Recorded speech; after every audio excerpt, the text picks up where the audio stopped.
ဒီနေ့တမန်ကျမ်းစာနဲ့ငယ်ဖတ်ကြားလိုပါတယ်အဲ့ဒီတမန်ကျမ်းစာကတော့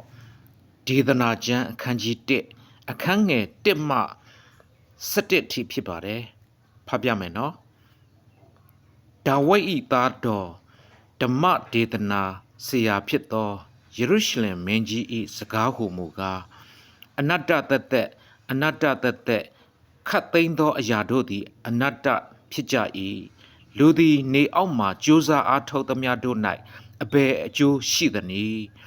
လူတစ်ဆက်လွန်သွား၏တစ်ဆက်ပေါ်လာ၏မြေကြီးမူကားအစဉ်အမြဲတည်၏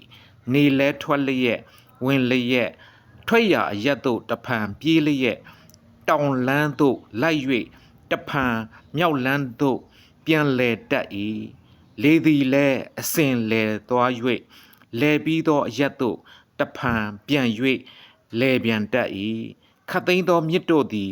ပင်လယ်ထဲသို့ရောက်ကြ၏သို့တော်လည်းပင်လယ်သည်မပြည့်တတ်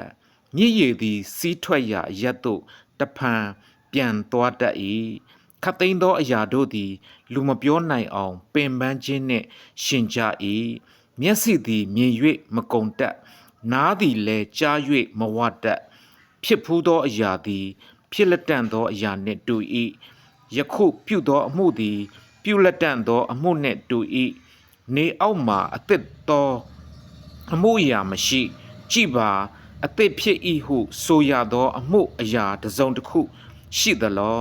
ထိုအမှုအရာသည်ငါတို့အရင်ရှေးကာလ၌ဖြစ်ဖူးပြီရှေးဖြစ်ဖူးသောအမှုအရာတို့ကိုမေ့လျော့တတ်၏နောက်၌ဖြစ်လက်တန့်သောအမှုအရာတို့ကိုလည်းထိုအမှုအရာနောက်၌ဖြစ်လက်တန့်သောသူတို့သည်မေ့လျော့ကြလိမ့်မည်